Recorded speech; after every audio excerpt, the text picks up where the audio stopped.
ओम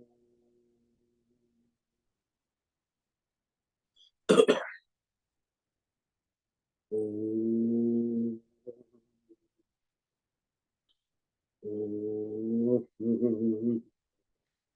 ओम नमो भगवते वासुदेवाय। ओम नमो भगवते वासुदेवाय। ओम नमो भगवते वासुदेवाय।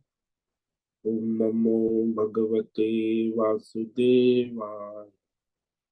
ओम नमो भगवते वासुदेवाय। ओम नमो भगवते वासुदेवाय। ओम नमो भगवते वासुदेवाय।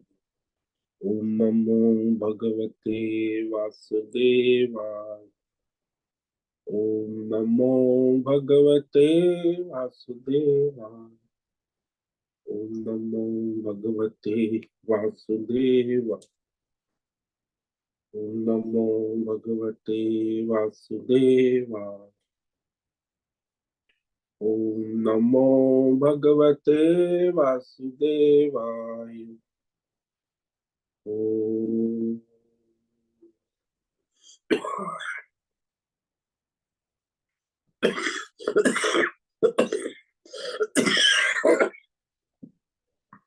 ओम ओम श्री परमात्मने नमो नमः।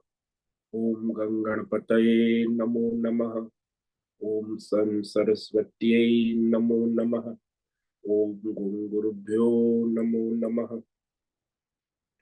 ओम सहनाववतु सहनौ भुनक्तु सह वीर्यं करवावहै तेजस्विनावधीतमस्तु मा विद्विषावहै। ओम शांति शांति शांति। सदाशिव समारंभां शंकराचार्य मध्यमाम् अस्मदाचार्य पर्यन्तां वंदे गुरु परंपराम्। वंदे गुरु परंपराम्। ओम पार्थाय प्रतिबोधितां भगवता नारायणेन स्वयं व्यासेन ग्रथितां पुराणम् मध्ये महाभारतम् अद्वैतामृतवर्षिणीं भगवतीम् अष्टादशाध्यायिनीम् अम्ब त्वामनुसन्दधामि गीते भवद्वेषिणि वसुदेवसुतं देवं कंसचाणूरमर्दनं देवकी परमानन्दं कृष्णं वन्दे जगद्गुरु। कृष्णं वन्दे जगद्गुरु। नमस्ते परमं ब्रह्म सच्चिदानंद रूपा निर्गुणाय नमस्तुभ्यं ओंकाराय नमो नमः। सर्वे दुर्गाणि तरन्तु सर्वे भद्राणि पश्यन्तु सर्वे सद्बुद्धिमाप्नोतु सर्वे सर्वत्र नंदतु। ओम तत्सत। ओम ओम ओम। आप सभी ऑनलाइन नेटवर्क पर उपस्थित भगवत गीता श्रवण साधकों को आज प्रातः का अभिवादन अभिनंदन अभिवंदन। हरि ओम हरि ओम हरि ओम। हम सबको आज का यह दिव्य दिन तन मन धन जन देश काल विषय वस्तु परिस्थिति अवस्थाएं अध्यात्म भौतिक दैविक क्षेत्र व्यष्टि समष्टि सभी को अपने अपने पूर्व में अनंत जन्मों में किए हुए संचित पाप पुण्य धर्म अधर्म मिश्र कर्म के पके हुए फल स्वरूप में वर्तमान में आज अपने अपने प्रारब्ध अनुसार परमेश्वरी अचिंत्य योग माया के माध्यम से प्रसाद स्वरूप में प्राप्त हुआ है। अतः आज का यह दिव्य दिन परमार्थ हेतु निष्काम सेवा यज्ञ देव यज्ञ ऋषि यज्ञ पितृ यज्ञ मानवता यज्ञ भूत प्राणी यज्ञ सात्विक दान शारीरिक वाचिक मानसिक तप निष्काम कर्म योग ध्यान योग भक्ति योग ज्ञान योग साधनाएं स्वाध्याय वेद शास्त्रों का अध्ययन अध्यापन उपासना आराधना के लिए समर्पित करे और करवावे। अत्यंत दुर्लभ मनुष्य जीवन को परमार्थ हेतु सार्थक करे और करवावे। आज विक्रम संवत 2080 फाल्गुन मास शुक्ल पक्ष की त्रयोदशी तिथि सुबह 7:16 तक है। उसके बाद चतुर्दशी तिथि लग जाती है। आज है पूर्व फाल्गुनी नक्षत्र, ये सुबह 7:32 तक है। उसके बाद उत्तर फाल्गुनी नक्षत्र लग जाता है। आज है शनिवार, शनिदेव और हनुमान जी की आराधना उपासना का दिन है। और यहाँ ऋषिकेश में शीत ऋतु जा रही है। उष्ण ऋतु, रात्रि का न्यूनतम तापमान 12 डिग्री रहा और दिन का अधिकतम तापमान 30 डिग्री रहा। वायु की गति 5-10 किलोमीटर प्रति घंटा चल रही है। ईस्वी सन 2024, 23 मार्च 23 मार्च 2024 सुबह के 7 बजने वाले हैं। कलयुग का प्रथम चरण 5248वां वर्ष, 7वां वैवस्वत मनवंतर श्वेत वराह कल्प, ब्रह्मा जी का 26वां दिन और 51वां वर्ष चल रहा है। तो शरत कोटि ब्रह्मांडीय परमेश्वरी अचिंत्य योग माया में हमारा यह एक ब्रह्मांड, इस ब्रह्मांड में यह पृथ्वी लोक में समुद्र के ऊपर जम्बू द्वीप में विश्व का एकमात्र वैदिक राष्ट्र भारत में उत्तर हिमालय प्रांत में उत्तराखंड राज्य टिहरी जिले में हिमालयन शिवालिक पर्वतमाला के अंतर्गत मणिकुट पर्वत के ऊपर नीलकंठ महादेव के सामने ऋषिकेश नगरी में मुनि की रेती प्रांत में शीशम झाड़ी में अवधूत बाड़ा आश्रम के सी ब्लॉक 5 नंबर कमरे से पहले माले से गंगा किनारे से हम स्वामी उत्तमानंद सरस्वती भगवद गीता के आचार्य शिष्य स्वामी चिन्मयानंद सरस्वती महाराज चिन्मय मिश्र कैवलाद्वैत वेद व्यास भगवदपाद शंकराचार्य की श्रृंगेरी संन्यास परंपरा से शिक्षित दीक्षित सनातन वैदिक भारतीय हिंदू धर्म अनुसार संपूर्ण भगवद गीता ज्ञान यज्ञ ऑनलाइन चैतन्यमय जीवंत लाइव प्रसारण के अंतर्गत व्याख्यान माला में भगवद गीता अध्याय 4 ज्ञान कर्म संन्यास योग के श्लोक नंबर 30 पर संस्कृत एवं हिंदी में व्याख्यान करेंगे। दिव्य पवित्र सरल व्यावहारिक सटीक पूर्ण वर्ण अक्षर पद वाक्य पंक्ति श्लोक अध्यायों की संगति संधि अन्वय शब्दार्थ वाक्यार्थ भावार्थ रहस्यार्थ के यथार्थ तात्पर्य से वैदिक शास्त्र वेदव्यास साहित्य शंकर भाष्य एवं परंपरागत सन्यासी आचार्यों की टीका टिप्पणी सहित आज का यह भगवद गीता व्याख्यान करेंगे। कृपया आप सभी श्रद्धा भक्ति ध्यान से परिपूर्ण होकर के यह दिव्य भगवद गीता श्रवण साधना करें और इसमें से कुछ ग्रहण करे, कुछ धारण करे, कुछ अपने जीवन में चरितार्थ करे, उसमें निरंतरता लाए, अपनी अपनी आध्यात्मिक भौतिक दैवी अशांति द्वंद्व मोह विक्षेपों से रहित होकर के और धार्मिक और शास्त्रीय भ्रम भ्रांतियों से रहित होकर के अपने अपने शरीर इंद्रिय प्राण मन वचन कर्म से एक रूप एकाग्र होकर के शुद्ध सात्विक सूक्ष्म भगवत विवेक बुद्धि करे, वेद शास्त्र एवं आचार्य परंपरा अनुसार विवेक बुद्धि करे, पुनः पुनः इस व्याख्यान का श्रवण करे, मनन करे, चिंतन चर्चा विचारणा करे, प्रसार करे, लिंक भेजे, ग्रुप में शेयर करे, अपना और सबका परम कल्याण करे और करवावे। ओम तत्सत। ओम ओम ओम। तो कल हमने श्रीमद् भगवत गीता अध्याय 4 ज्ञान कर्म संन्यास योग के श्लोक नंबर 29 पर व्याख्यान किया था, जिसमें भगवान ने प्राणायाम यज्ञ जो पवित्र शुद्ध करने वाला कर्म योग, ये सब निष्काम सकाम जैसे भी करो, सकाम का फल भी होता है, निष्काम का तो शुद्धिकरण होता है। तो ये सब यज्ञ वैदिक यज्ञ है। अपाने जुहते प्राणम पाने पानम तथा परे प्राणापान गते रुद्ध्वा प्राणायाम परायणा अपाने जुवति पार। तो कई योगी है, हठ योगी है, प्राणायाम करने अपान में प्राण की आहुति देते हैं। अन्य योगी है, प्राण में अपान की आहुति करते और प्राणायाम में तत्पर। कुछ योगी प्राण अपान को रोक कर कुंभक का अभ्यास करते हैं और कुंभक में भी बाह्य कुंभक, अंत कुंभक और केवल कुंभक। तो बाह्य कुंभक में समय मर्यादा भीतर बाहर प्राण लेने के साथ होती है। प्राण को लिया, फिर रोका, फिर छोड़ा। तो इस तरह वह प्राणापान करते समय जो प्राण को रोका जाता, यानी बाहर की ओर जब रोकते हैं तो उसे बाह्य कुंभक कहते हैं, अंदर की ओर रोकते हैं तो उसे अंत कुंभक, और निरंतर रोके रखते हैं उसे केवल कुंभक कहते हैं, जो प्राणायाम को रोक देते हैं।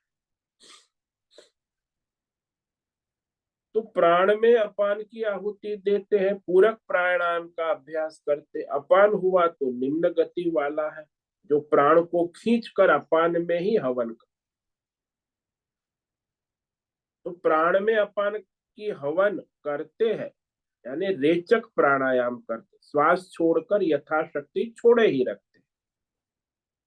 तो इस तरह कुछ लोग जो योगी है पूरक प्राणायाम का अभ्यास करते, कुछ रेचक का अभ्यास करते हैं, कुछ दोनों प्राणों को रोककर अंत कुंभक, बहि कुंभक और केवल कुंभक करते। तो यहाँ ये समझ लेना चाहिए कि हमारी जो नासिका के द्वारा वायु का बाहर जाना, ये प्राण की गति है, और नासिका के द्वारा वायु का अंदर की तरफ जाना, ये अपान की गति है, और उसे रोकना ये कुंभक है। यानी सांस छोड़ते न लेते, दोनों को रोक कर केवली कुंभक कहते, केवली, इसे केवल कुंभक कहते, केवली कुंभक। तो इस तरह यह प्राणायाम होता है जो मनुष्य के शरीर इंद्रिय को शुद्ध करता है, मन को शुद्ध करता है।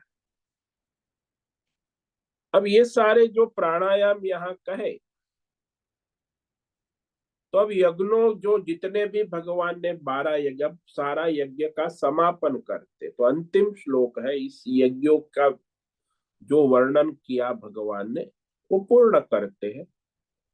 तो अब ये श्लोक अंतिम 30वें श्लोक में जो भगवान ने 25 से प्रारंभ किया था, ब्रह्मार्पणम ब्रह्महवि ब्रह्माग्नो ब्रह्म, तो 24वें श्लोक से सब यज्ञ का निरूपण किया। उसमें 25 से लेके 30 तक इस सारे कर्म योग के लिए यज्ञ है, यानी कर्म योगी साधन है, यज्ञ है, तप है, साधना है, जिससे कि मनुष्य की मन बुद्धि शुद्ध हो, सात्विक हो, भगवतमय हो। तो इस तरह यहाँ कहने के साथ अब आगे के श्लोक में जो है वह प्राणायाम की विधि के बाद अब दूसरे अंतिम यज्ञ कहते नियताहार। नियताहार यानी आहार यज्ञ, नियमित संयमित आहार करना। वैसे तो पशु लोग होते खाते हैं, मनुष्य में भी 95% मनुष्य खाते हैं, पशु की तरह ही होता है। उनका कोई नियम संयम संयम समय शास्त्र विषय विधि में कुछ नहीं होता, बस खाते रहते। आता है खाते, पकौड़े आए, पकड़े आया, नमकीन आया, बिस्कुट आया, ये आया, ट्रेन खाया पिया, फिर जाते रहते टट्टी में बार बार। तो ये तो पशुवत ज्यादातर लोग जीते हैं, लेकिन बहुत ही विवेकी होता है खान पान।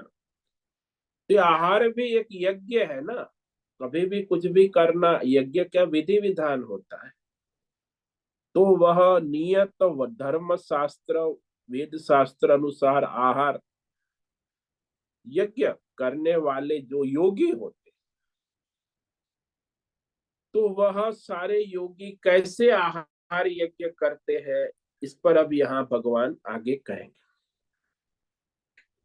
तो अब ये समापन की ओर है यज्ञ का विधान। अंतिम श्लोक नंबर 30। अपरे नियताहारा प्राणान् प्राणेषु जुहते सर्वेभ्येते यज्ञविदो यज्ञ क्षपित कल्मषा।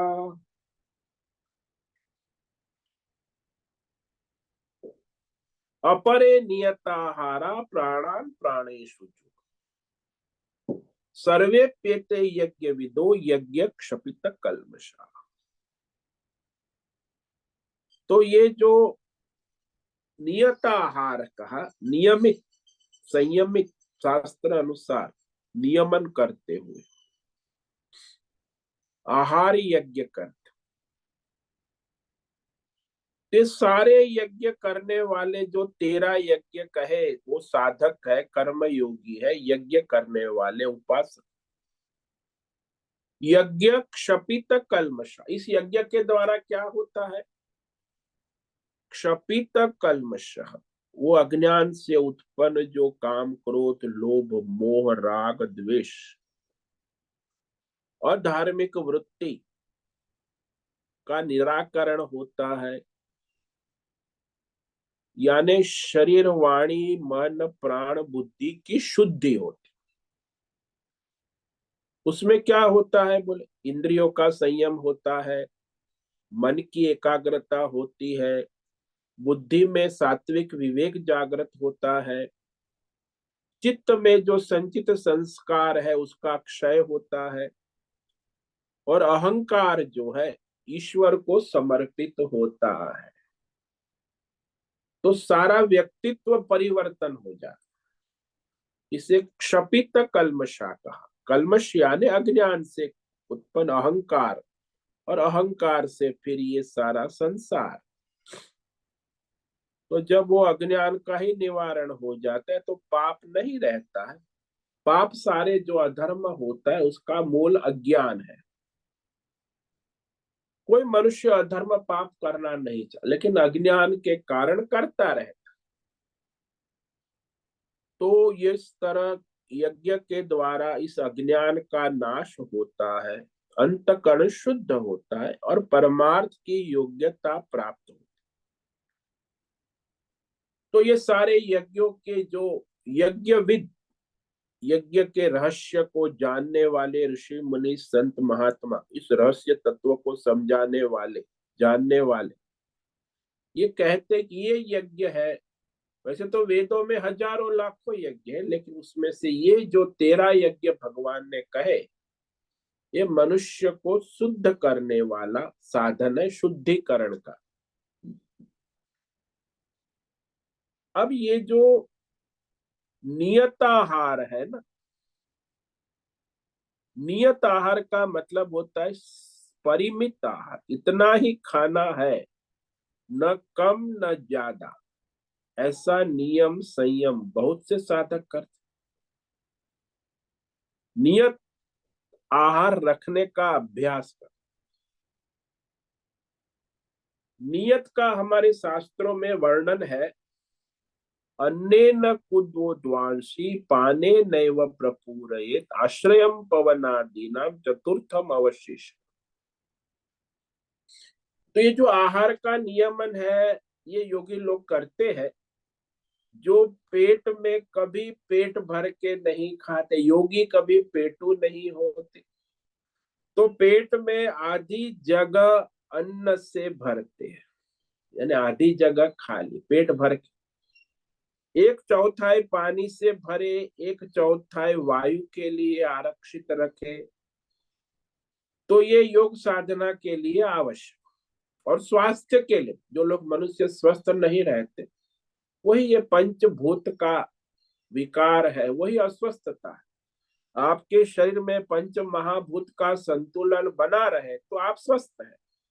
कभी जल तत्व बढ़ गया, वायु तत्व विकार हो गया, अग्नि तत्व का विकार हो गया, वायु पृथ्वी तत्व का, बस ये सब बीमारी उसी से पंच महाभूत का विकार है। तो जो नियत रखना, संयत समय से केवल उचित मात्रा में जो आहार ग्रहण किया जाता है वह शास्त्र सम्मत सात्विक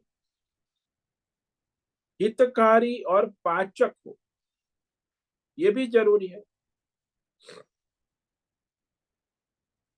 तो इसीलिए हमारा जो वायु तत्व है भीतर बाहर ठीक से काम करे।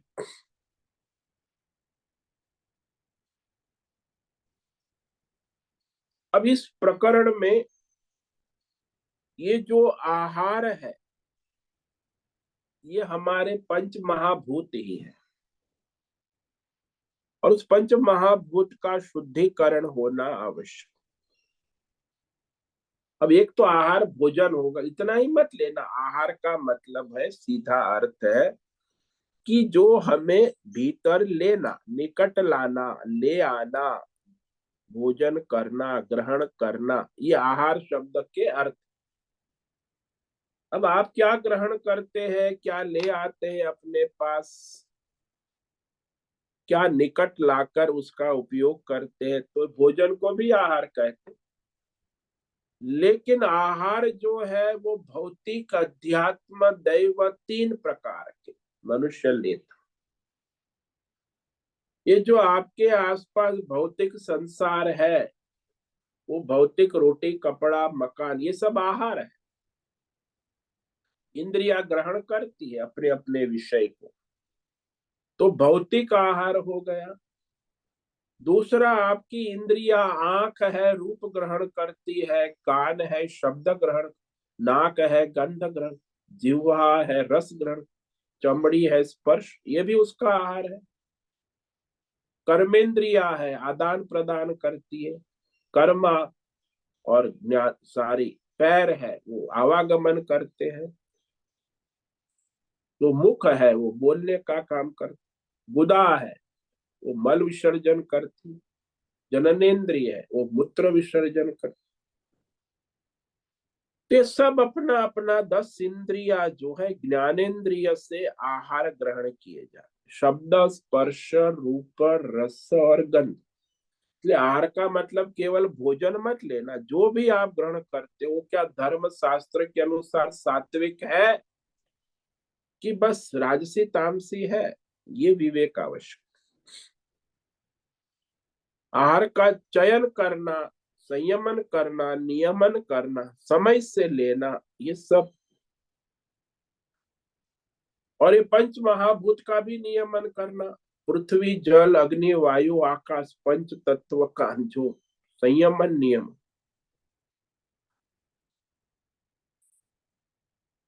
तो ये जो आहार है यह इस प्रकरण में अंतिम यज्ञ है, आहार यज्ञ।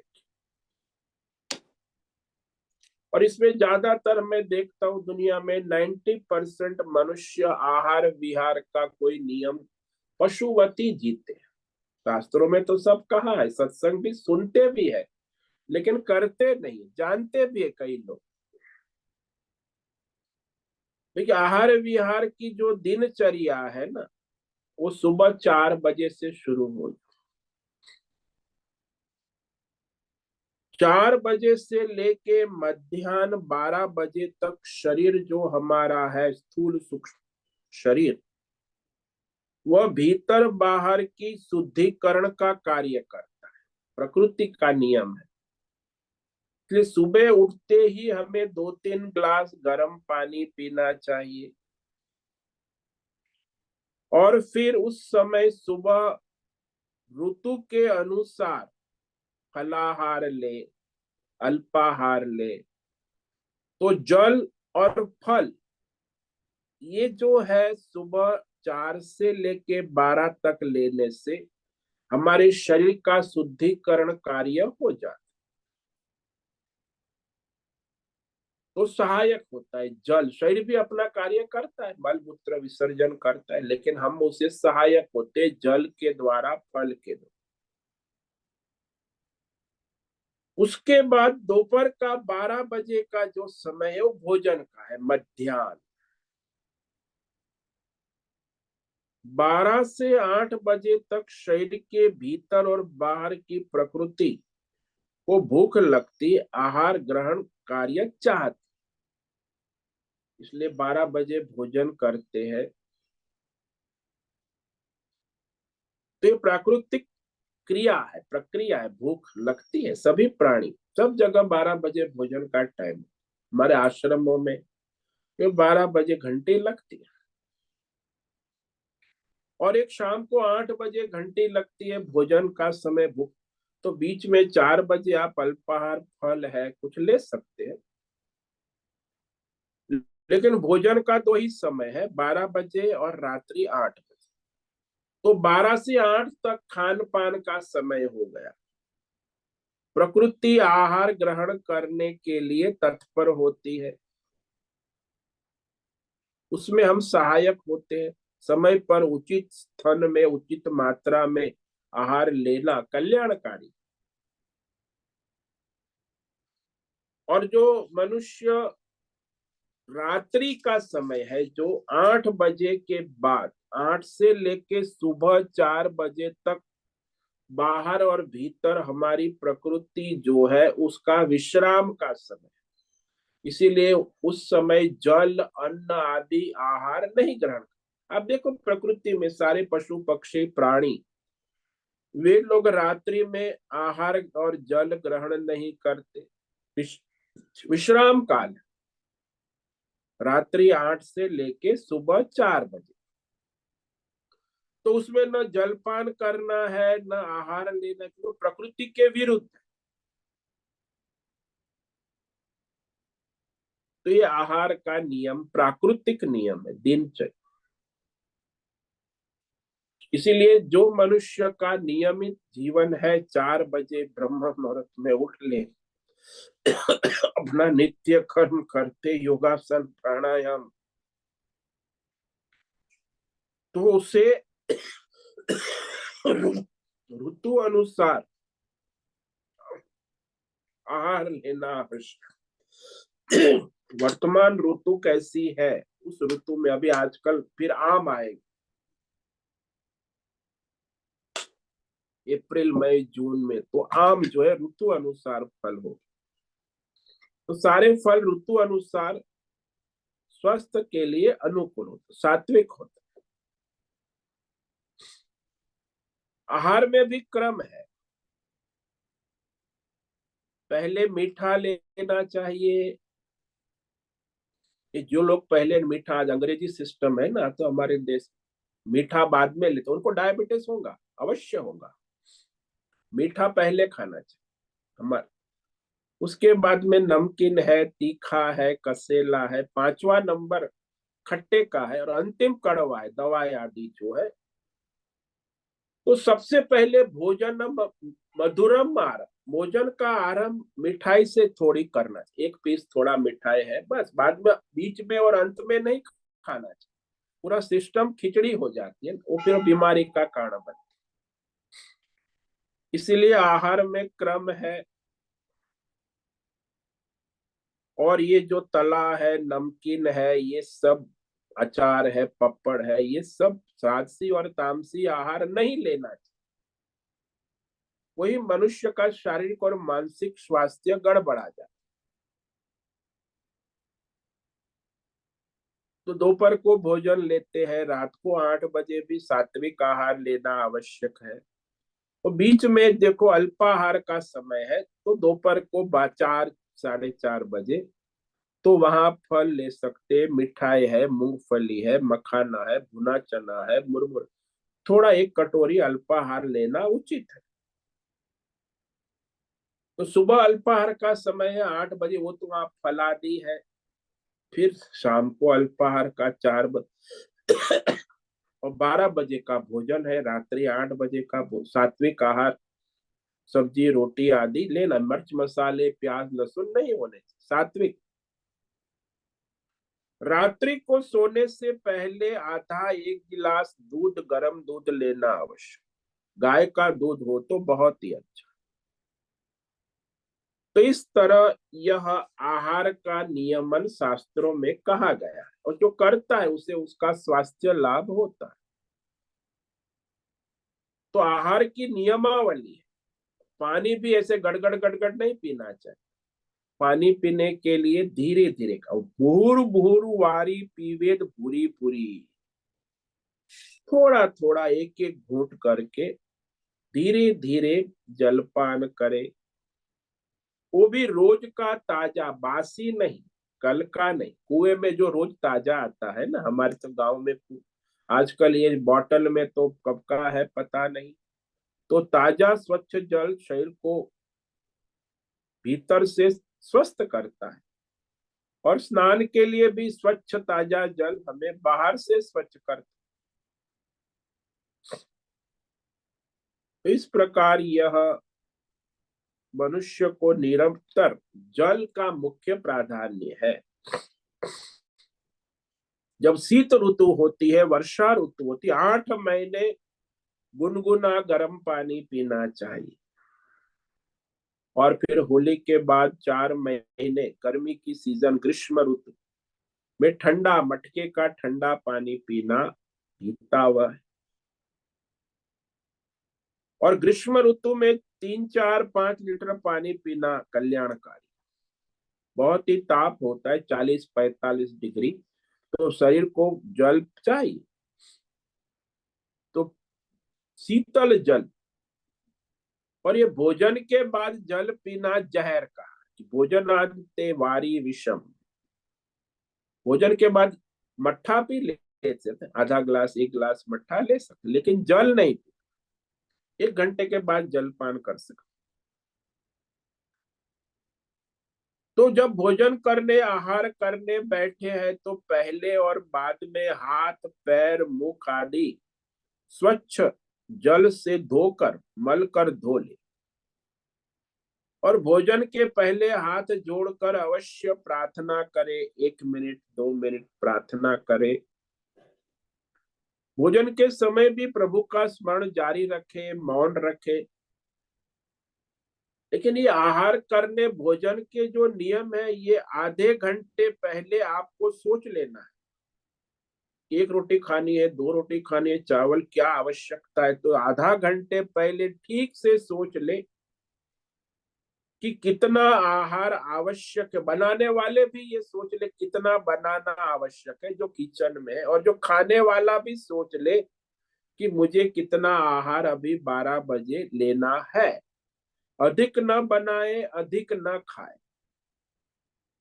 इसीलिए जो नियम है वो है आधा पेट भर भोजन और आधा जल वायु के लिए खाए। यानी इसका अर्थ है आप जितना खाते हैं तो उतनी एक थाली और आप खा सके उतना खाली रखना। पेट भरेंगे तो पूरी 2 थाली से पेट भर।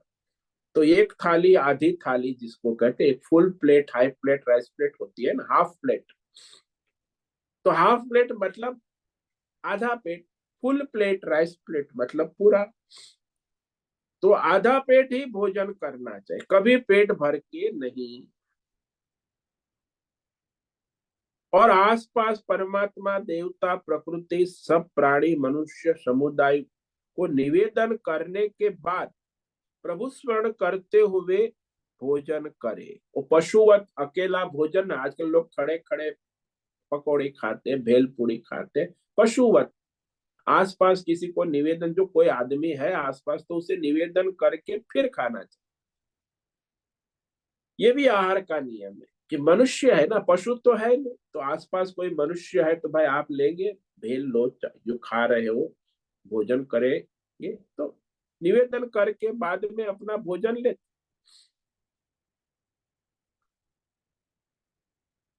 अब भोजन करते समय भगवान का स्मरण भी होना चाहिए। मुख में जो हमने डाला रोटी का टुकड़ा, तो उसे धीरे धीरे चबा कर रस हो जाए, निगल जाए, तब तक चबाना हो। अच्छी तरह चबा चबा कर रस का सेवन करे, नहीं कि रोटी निगल जाए, रोटी ना निकले, रोटी को रस करके निकले। तो एक तरह स्मरण भी करते रहे भगवान का, और रोटी का रस हो गया तो फिर वो रस ही है, अन्न रस, वही कल्याणकारी होता। तो आहार के समय प्रत्येक आहार में सावधानी रखे, मिला मिलावट करके ना खाए, क्रम से खाए। पहले मीठा खा लिया, फिर नमकीन खा लिया, फिर मिर्च मसाले वाला खा, फिर कसैला खा लिया, फिर खट्टा खा लिया, फिर आखिर में कड़वा जो है आदि दवाई आदि ले लिया। वो भी क्रम से नियम से होना आवश्यक। ये खाना पीना जो मिलावट करते हैं ना, इसलिए आजकल दुनिया में 80% लोग पेट की बीमारी से भी, क्योंकि खाना सब मिलावटी, खाने में भी कोई रस का क्रम नहीं है ना, अक्रम चक्रम की तरह खाते रहते हो, फिर दवाई भी खाते रहते। ये दो खाना, तुम्हें दवाई खानी है खा लेंगे, इसको उनको बड़ा भरोसा होता है कि दवाई खा लेंगे, चलो अब क्या, कोई नियम वियम जानते हैं लेकिन पालते नहीं, दवाई का नियम पालते। तो ये जो मनुष्य की लापरवाही है, तमोगुण है, रजोगुण। तो इस तरह ईश्वर परमात्मा का मन में स्मरण करते हुए सावधानी से अपनी आवश्यकता अनुसार पवित्र स्थान में, पवित्र पात्र में, पवित्र समय, ऋतु के अनुसार आहार जलपान ले, आवश्यकता के अनुसार। तो अपने अपने देश काल, प्रकृति, ऋतु, परंपरा, दिनचर्या के अनुरूप आहार एवं जलपान नियम संयम से करे, इसमें लापरवाही ना। तो इस विद्या में इसे मिताहार कहते हैं। मिताहार यानी आधा पेट भोजन। और ये समझ लेना कि प्राकृतिक रूप से भूख लगने का समय जो है प्रातः 8 बजे, जो अल्पाहार आप ले सकते, फलाहार आदि, जूस है, फल है, सूप है, वेजिटेबल सलाद है। दोपहर को 12 बजे का समय है, सायं 4 बजे का समय, उसमें भी आप फ्रूट है, सलाद है, अल्पाहार ले सकते हैं। और रात्रि भोजन का समय है, और सोने के पहले आधा एक गिलास दूध ले। तो ये आपका जो प्राकृतिक नित्य कर्म है, ये करने से मनुष्य 100 साल स्वस्थ रहता है, शरीर से मन से। एक देखा गया है कि 90% मनुष्य है वो जल्दी जल्दबाजी करते, खाते चबाने के। कल ही हमारे पास में एक स्वामिनी थी, हम भोजन कर रहे, तो हम दोनों आखिरी तक 15-20 मिनट, हमें तो आधा घंटा, धीरे धीरे खाते, बाकी सब 10 मिनट में सब स्वामी चले गए। कहते all are gone, we are here. बोले yes, they are very fast, we are very slow. तो खाने में रजोगुण तमोगुणी व्यक्ति ये धीरे धीरे चबा चबा के भगवान स्मरण करके खाना चाहिए, जल्दबाजी ना कर। चबाने का ये यज्ञ है ना, आहार मुख में कम से कम रस हो जाए तब निकले। बाजारू आहार ना खाए, फ्रिज और माइक्रोवेव से बचे। दिन में प्रति 2 घंटे में जलपान करे, 4 घंटे में आहार अल्पाहार भोजन करे। तो इस तरह आपका सुबह 8 बजे से रात को 8 बजे 12 घंटे का नियम है। और ऐसा है, सप्ताह में एक दिन उपवास करें, या तो फिर एकादशी 15 दिन में उपवास में केवल जल करे या निर्जला करे। तो ये भी एक नियम है कि एक दिन हमारे शरीर को आराम देना चाहिए। तो उस दिन न ब्रेकफास्ट है, लंच है, न ब्रंच है, न डिनर है, बस सात्विक भगवान का भजन है, जल पान करे, गुनगुना गर्म, या तो फिर निर्जला करे। तो भोजन है, जलपान है, फलाहार है, खट्टा मीठा नमकीन, सारा जो विवेक करे। और ये बहुत महत्व का है, हमेशा याद रखे कि ये सब जो भेल खाते ना, भेल सबसे हानिकारक चीज है। तो उसमें सब मिलावट होती है, सारे रस की मिलावट, इसलिए पेट में गड़बड़ होने की पूरी संभावना। मिला जुला कर कभी खिचड़ी पका कर न खाए, सब रस का अलग अलग स्वाद। आहार में आगे पीछे का अंतर अवश्य रखें। तो ये जो है ना, ये आप हमेशा ध्यान रखें। मधुर सबसे पहला, नमकीन दूसरा, मिर्च मसाले वाला तीसरा, कसैला चौथा, खट्टा पांचवा और कड़वा आदि दवाई अंत में लेना हितावह है। आजकल जो खान पान की आदतें, चाय कॉफी चीनी नमकीन मैदा तेल मिर्च मसाले अचार खट्टा, ये सारे स्वास्थ्य के लिए, शारीरिक मानसिक स्वास्थ्य के लिए हानिकारक, हालांकि लेना ही नहीं चाहिए। वो राजसी और तामसी आहार जो है, जैसे मांसाहार है, शराब है, तंबाकू है, बाजारू सब नमकीन बिस्कुट, आज तो पूरी मार्केट है खाना। आजकल माता पिता अपने बच्चों को ये सब मार्केट का खिलाते, पूरा शारीरिक मानसिक नाश हो जाता है। 20 25 30 साल में तो फिजिकली मेंटली कॉलेप्स, क्योंकि आहार पूरा तामसी राजसी है, तो बुरी आदतें लग जाती है। तो परिवार जाति समाज राष्ट्र विश्व का स्वास्थ्य जो है हानिकारक, खतरे में है आज पूरी दुनिया। स्वास्थ्य के लिए तो बहुत सावधान रहना। तो ये सारा राजसी और तामसी प्रवृत्ति का परित्याग कर दे, अपने कल्याण के लिए, अपने परिवार और विश्व कल्याण के लिए ये रजसी और तामसी प्रकार की प्रवृत्तियों का बलिदान कर, त्याग कर। धर्म के अनुसार सात्विक आहार खान पान व्यवहार। अभी ऋतुचर्या देखो आहार करने में, कि अभी हमारी ये जो मार्च से लेके जून तक ग्रीष्म ऋतु कही जाए, इस 4 महीने में आहार में जो है लिक्विड जिसे कहते पेय पदार्थ की मात्रा अधिक प्रयोग कर। मटके का शीतल जल मीठा शरबत ले दिन भर, 1 गिलास 2 2 घंटे में। पेड़ की छाया में बैठे शीतल वायु, जो पेड़ पीपल का पेड़ है, आम का पेड़ है, नीम का पेड़ सबसे बड़ी, पेड़ की छाया में शीतल वायु का सेवन करें। इसमें जो है जल तत्व की आवश्यकता है, तो चावल है, सत्तू है, आम है, रसीले विषय पदार्थ, लिक्विड ज्यादा ले। नमक मिर्च मसाले आचार कम कर दे। इस ऋतु में व्यायाम और परिश्रम भी कम करें। सूर्य ताप में मस्तक को खुला न रखे, छाते या वस्त्र से ढके रहे। सूर्य ताप में अधिक देर तक घूमे नहीं, 5 10 मिनट ठीक है, आधा 1 घंटा सूर्य ताप में ना रहे, तो तेज ताप होती है ना।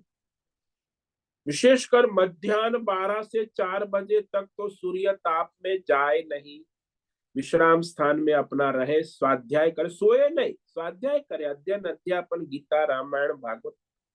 आजकल सोने की और एसी की बड़ी समस्या है। विश्राम का मतलब एसी चालू करके सो जाओ, और नींद आ जाती, सोते रहो।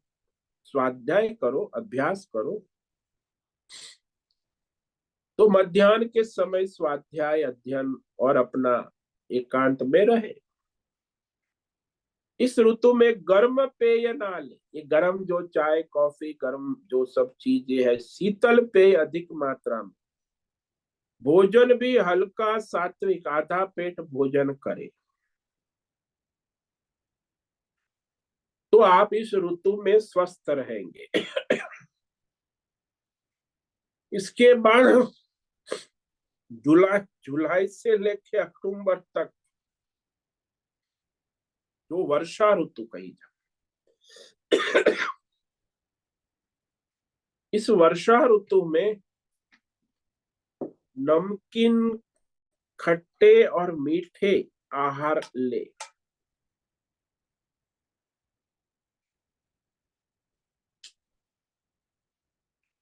वर्षा ऋतु में खास ध्यान रखें, मिल्क प्रोडक्ट, दही, मट्ठा, मैदा, सब्जी से बने पदार्थ ना लें। ताजा जल उबाल कर फिल्टर कर ले। वर्षा ऋतु में ताजा गर्मा गर्म आहार ले, बासी ना ले। ठंडे जल से स्नान ना करे, गर्म जल से स्नान। वर्षा ऋतु, वर्षा हो रही है तो वर्षा में लगातार आधा एक घंटा भीगे नहीं। 2-5 मिनट ठीक है, भीग गए तो कपड़े बदल ले तुरंत। तो वर्षा ऋतु में लगातार भीगे ना रहे, भीगे वस्त्र को ना पहने रखे। वर्षा ऋतु में व्रत उपवास आवश्यक, और आते हैं सब वर्षा ऋतु में व्रत उपवास आते हैं, तो करे, व्रत उपवास अवश्य करे। वर्षा ऋतु में अमृत है नींबू पानी, नींबू पानी ले अधिक से अधिक। प्रातः ले, सायं ले। वर्षा ऋतु में अपने वस्त्र, बिस्तर, कमरा, आसपास विशेष सफाई रखें, कोई कीटाणु परमाणु ज्यादा हो। घर के भीतर गंदगी ना करे, बाहर भी ना फैलाए। तो इस ऋतु में मच्छर है, मक्खी है, कीटाणु है, बैक्टीरिया है, वायरल है, ये सब होता है। इसमें सबसे ज्यादा बीमारियां होती है, तुरंत उसका फैलाव होता है। इसीलिए बीमारी हो तो उसका तुरंत इलाज करे वर्षा ऋतु में। और ये जो ठंडी ऋतु गई अब तो यहाँ फरवरी तक, अक्टूबर से फरवरी, उसमें तो विशेष ध्यान रखना होता है कि पैर से लेके मस्तक तक गर्म वस्त्रों से, ऊनी वस्त्रों से शरीर को ढके रखे। इसमें चिकने, मीठे, खट्टे, नमकीन, पौष्टिक आहार अधिक। खजूर है, सूखे मेवे है, शहद है, च्यवनप्राश है, तो शीत ऋतु का आहार है। तेल कपूर मालिश करे, मालिश रोज करे। तेल कपूर।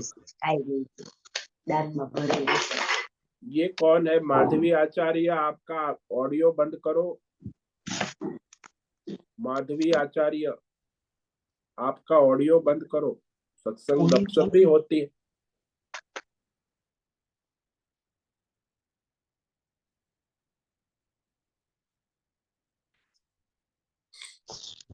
तेल कपूर मालिश अवश्य करे। सूर्य ताप का सेवन करे। प्रातः पसीना आने तक, जो उष्ण ठंडी की सीजन है ना, तो सुबह जो सूर्य ताप आता है, व्यायाम और परिश्रम अवश्य करें। सायं प्रातः दोनों समय व्यायाम, योगासन, प्राणायाम शीत ऋतु में कल्याणकारी होते। और शीत ऋतु में उष्ण जल, गुनगुना गर्म पानी थर्मोस में भर के रखे और पिए जब प्यास ना लगे तो भी 2 घंटे में 1 गिलास पानी अवश्य पिए। प्रातः सायं जब है, लकड़ी से ताप करे या अपने घर में हीटर है, गर्म की व्यवस्था करें। गर्मा गर्म पदार्थ ही खान पान में ले, ठंडे बासी बाजारू पदार्थ न रख। जैसे गेहूं है, गुड़ है, तिल है, घी है, ऐसे आहार ले। प्रातः और सायं बाहर बर्फीली ठंडी हवा में घूमने ना जाए। अगर जाए तो गर्म वस्त्र, पर्याप्त मोजे, जूते, टोपी धारण करके जाए। प्रतिदिन पसीना होना चाहिए। गर्मी के दिन में तो उतना घूमे व्यायाम करे, पसीना होने का सूर्य ताप ले। भोजन भी भूख लगेंगी, सर्दी के मौसम में पौष्टिक आहार ले। उचित समय पर भूख लगे तब उचित आहार ले। और इस प्रकार ऋतुचर्या करने से मनुष्य का शरीर, आहार स्वस्थ रहता। तो आज इस तरह यह आहार यज्ञ के बारे में कहा कि आहार केवल आहार नहीं, ये पशुवत की खा लो हो गया खाने का। उसमें शास्त्रों में बहुत ही नियम, समय समय स्थान देश काल विषय वस्तु परिस्थिति व्यक्ति सबका विवेक करना आवश्यक।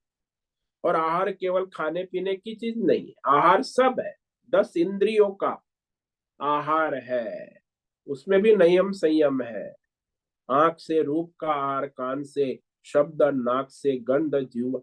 और भौतिक आहार है, आध्यात्मिक आहार है, देवी देवता, ये भी आहार। तो ये सारा विवेक करके इस आहार यज्ञ को नियत नियत आहार कहा भगवान। इससे उसके सारे जो कल्मश, कल्मश का मतलब होता है पाप, अधर्म, क्षय होता है। और धार्मिक प्रवृत्ति और वृत्ति का नाश होता, कल्मश यानी सात्विकता आती है, शुद्ध भगवत भाव आता। तो सात्विक मनुष्य ही भगवत भाव से साधन कर सकते। राजसी और तामसी तो असुर राक्षस की तरह ही जिएंगे और मरेंगे। तो सत्व गुण लाने के लिए कल्मश है, रजोगुण और तमोगुण कल्मश है, पाप है, अधर्म है, अज्ञान है। और उसी के द्वारा मनुष्य संसार में परेशान रहता है। तो इस प्रकार आज कहा, कल भी इस आहार के बारे में कहे कि आहार यज्ञ बड़ा महत्व का है। तो आहार का रहस्य जो शास्त्रों में कहा है, ये कोई बहुत ही अत्यंत महत्व की और आवश्यक विवेक ज्ञान है। इसका चरितार्थ करना भी आवश्यक, तब जाके परमार्थ हो सकता है। शरीर स्वस्थ होता है, मन स्वस्थ होता है, तो योग साधनाएं होती है, तब होता है। तो कल इस आहार यज्ञ पे और भी कहेंगे कुछ। उसी के साथ ये जो है हमारे सारे 13 प्रकार के यज्ञ पूरे होते हैं। ओम नमो नारायणाय, ओम नमो नारायणाय, ओम नमो नारायणाय, ओम नमो नारायणाय, ओम नमो नारायणाय।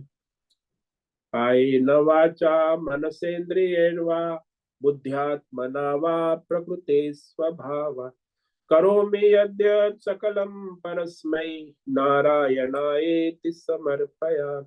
ओम सर्वे भवन्तु सुखिनः, सर्वे सन्तु निरामयाः, सर्वे भद्राणि पश्यन्तु, मा कश्चित् दुःखमाप्नुयात्। अस्तु मा सततं तमसो मा ज्योतिर्गमय, मृत्योर्मामृतंगमय। ओम पूर्णमदः पूर्णमिदं पूर्णात् पूर्णमुदच्यते पूर्णस्य पूर्णमादाय पूर्णमेवावशिष्यते। ओम शांति शांति शांति। शंकरं शंकराचार्यं केशवं बादरायणं सूत्र भाष्य कृतौ वंदे भगवन्तौ पुनः पुनः। ईश्वरो गुरुरात्मेति मूर्ति भेद विभागि व्योमवद् व्याप्त देहाय दक्षिणामूर्तये नमो नमः। ओम गुं गुरुभ्यो नमो नमः। ओम तत्सत् ब्रह्मार्पणमस्तु। ओम ओम ओम।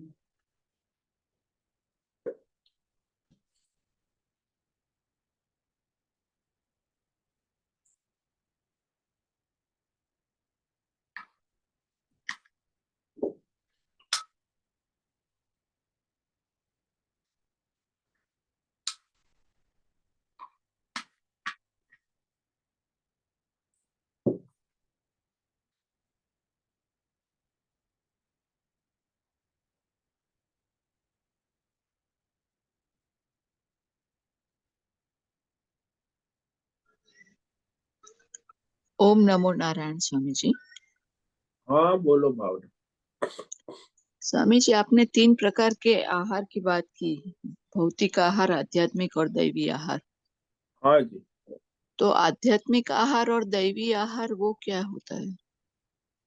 देखो, आध्यात्मिक आहार मतलब कि ये जो आपके शरीर के अंदर जो ज्ञानेंद्रिय, कर्मेंद्रिय, पंच प्राण, मन, बुद्धि, चित्त, अहंकार है, उसको ग्रहण करना, सात्विक विषयों को ग्रहण करना,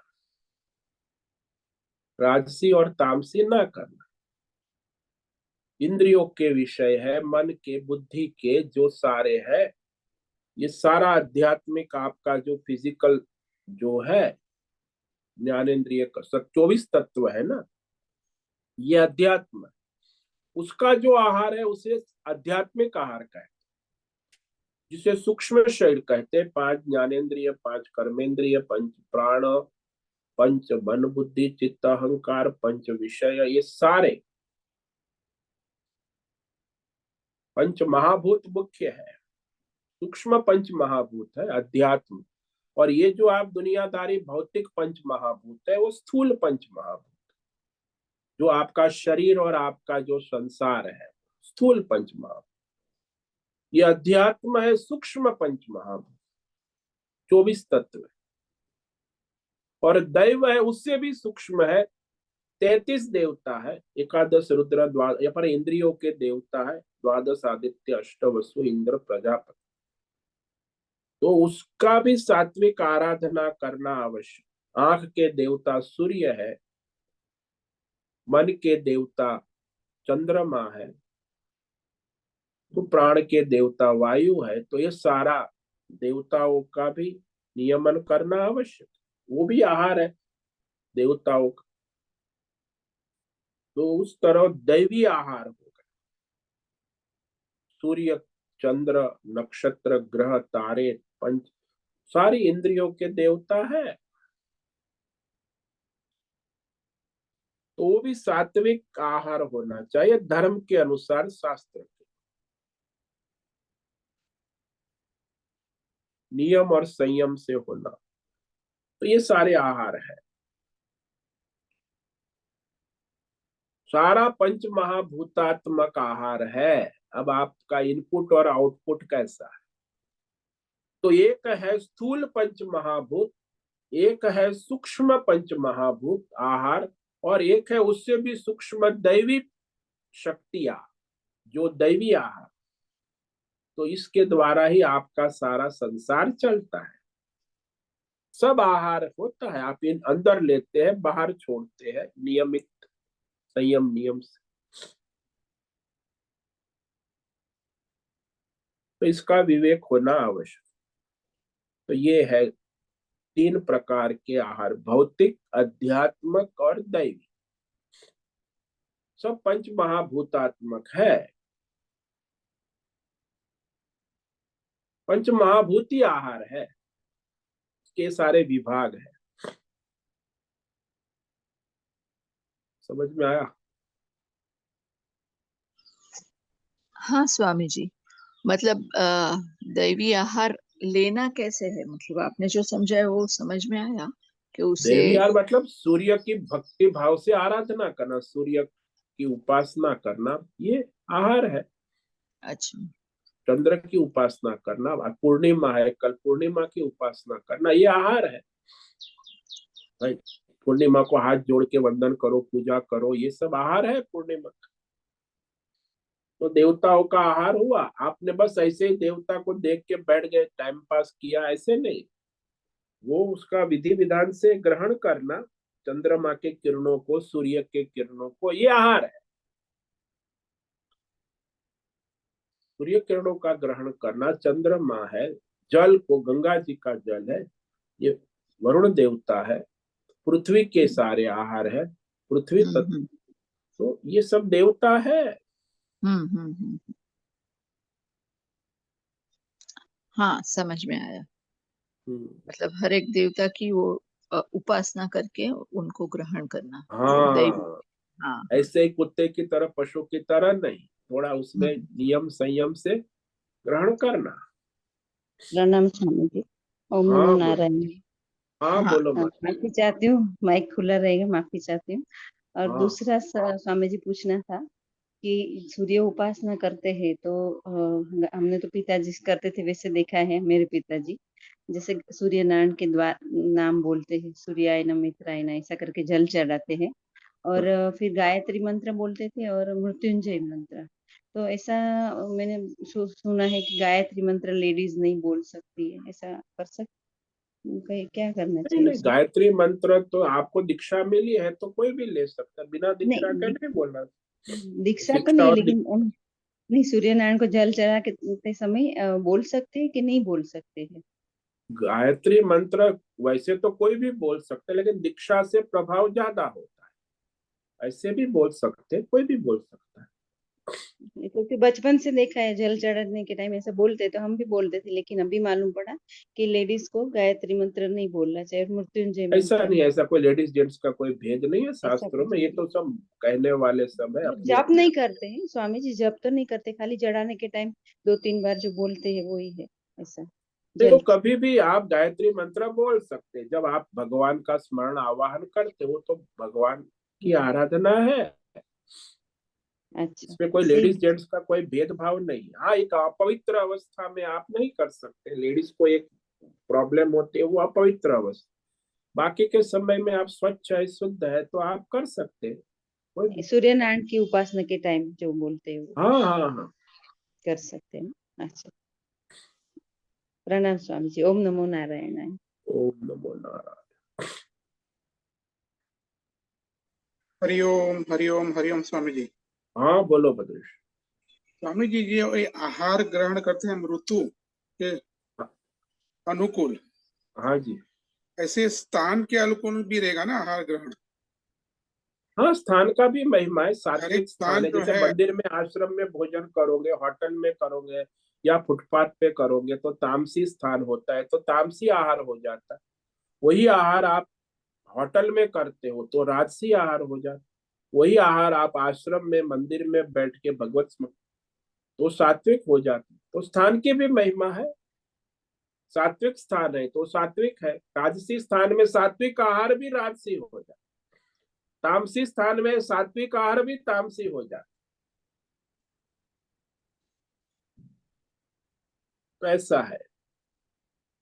कि स्थान जो है वो भी पवित्र होना चाहिए। हाँ, वो सात्विक पवित्र भगवतमय होना चाहिए, तब तो उसका प्रभाव। स्थान भी बनाने वाला भी सात्विक है कि राजसी है कि तामसी है, वो भी महत्व। वो कर्मचारी और बनाते हैं आश्रम में, तो पहले साधु संत बनाते थे, अब आजकल सब जगह आश्रम। तो भी वो तामसी वो खाना होता है, वो कोई सात्विक नहीं होता। भगवान को भोग लगाते हैं, फिर भी वो बनाने वाला कर्मचारी है ना, बनाने वाला तामसी है, राजसी है। वो आहार फिर भले सात्विक बनाया हो, खीर पूरी सब्जी रोटी, लेकिन वो तामसी ही है। भगवान को भोग लगाते तो भी वो तामसी राजसी है। तो ऐसा है, सब जगह एक नियम लगता है।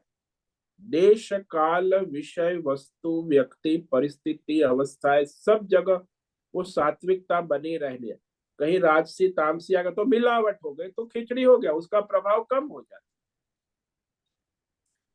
सात्विकता सब जगह देश काल विषय वस्तु व्यक्ति परिस्थिति में बनी रहनी आवश्यक, तभी वो सात्विक होता है।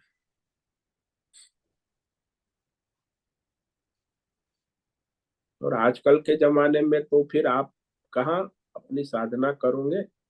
ये तो रजोगुण तमोगुण सब 99% दुनिया रजोगुण तमोगुण में डूबी हुई।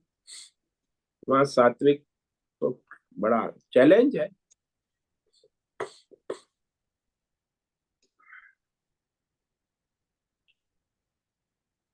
हाँ स्वामी जी, क्लियर हुआ। बहुत बहुत धन्यवाद। ओम नमो नारायणाय। नमो नारायण। ठीक है, आज का समय पूरा हो गया। सभी साधकों को आज का ओम नमो नारायण, सभी ओम साधकों को आज ओम नमो सभी नारायण। साधकों को आज नमो का नमो नारायणाय नारायण नमो स्वामी जी। नारायणाय। ओम ओम नमो नमो नारायणाय नारायण। स्वामी जी, बहुत ओम बहुत नमो धन्यवाद। नारायणाय नमः। ओम नमो ओम नारायणाय। नमो ओम नमो नारायणाय स्वामी जी। नारायण। उससे निवेदन है आज का सत्संग पूर्ण करें। ओम नमो नारायणाय। आज का ये दिव्य सत्संग हम यही पूर्ण करते हैं। सभी साधकों को ओम नमो नारायणाय। नारायणाय ओम सभी नमो साधकों नारायण को स्वामी ओम जी। नमो नारायणाय।